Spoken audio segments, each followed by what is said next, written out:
Hi friends, मेरा नाम पूजा है और मैं लॉन्गकोट चिहुआहुआ की ब्रीडिंग करती हूँ। This video is recorded in Hindi and the link of the same video in English is given in the description box. इस वीडियो के थ्रू मैं आपको अपने डॉग्स के बारे में, अपनी ब्रीडिंग के बारे में और एथिकल ब्रीडिंग के बारे में बताना चाहती हूँ।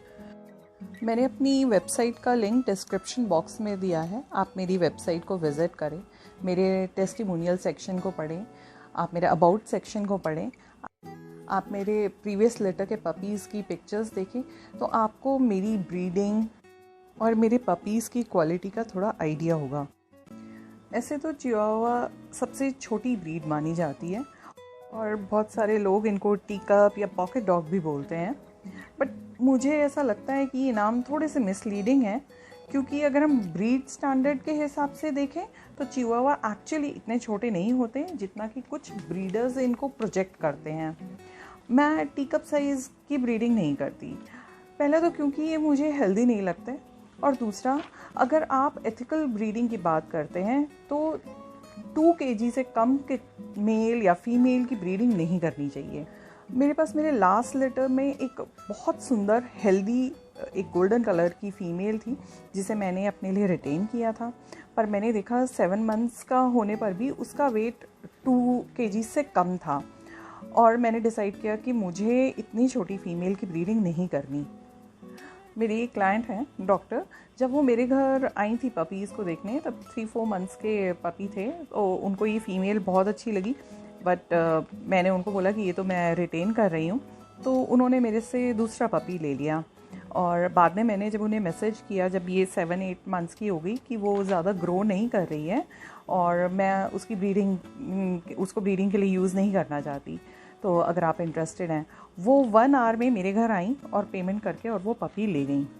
उन्होंने मेरे से 2 पपीज़ लिए, ये सेकंड पपी तो 7-8 मंथ्स के लिया, क्योंकि उन्होंने देखा कि मेरे डॉग्स का टेम्परामेंट बहुत अच्छा है, बहुत लविंग, बहुत अफेक्शनेट है। ऐसा नहीं है कि 7-8 मंथ्स का है तो वो एडजस्ट नहीं करेगा।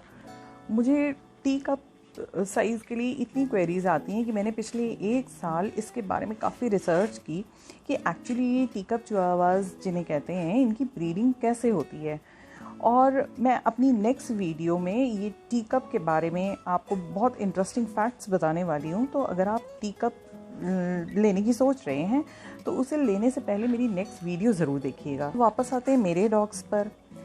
मेरे डॉग की जो बेस्ट बात है वो है उनका लविंग और अफेक्शनेट टेम्परामेंट।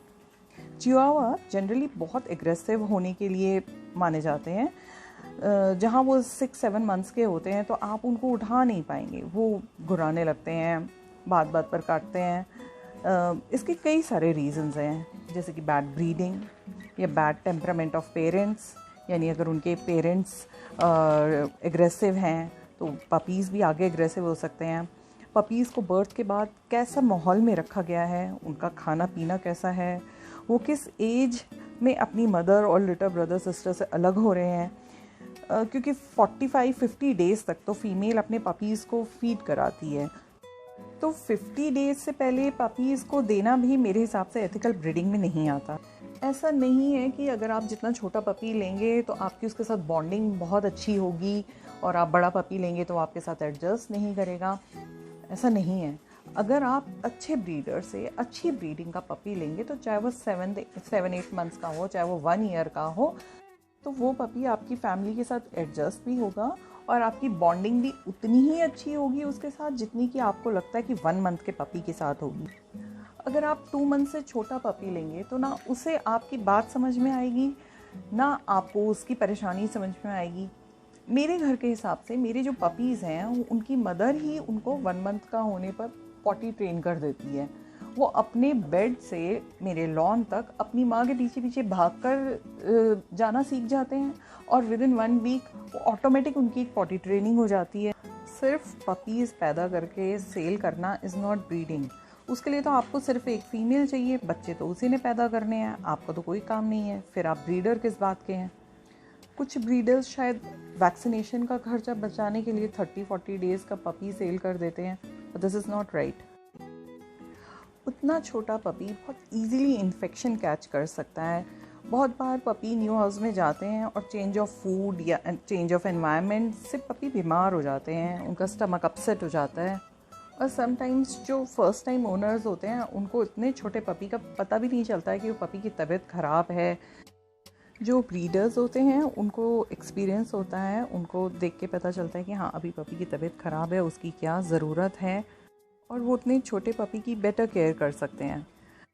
मेरे पपीज़ बहुत हेल्दी होने के साथ साथ अपने लविंग टेम्परामेंट के लिए भी जाने जाते हैं, जिसका फर्स्ट रीज़न है कि मेरे डॉग्स का टेम्परामेंट बहुत अच्छा है, बहुत ही अफेक्शनेट हैं और उनको ये पता ही नहीं है कि वो किसी को काट भी सकते हैं या वो किसी पे गुर्रा सकते हैं।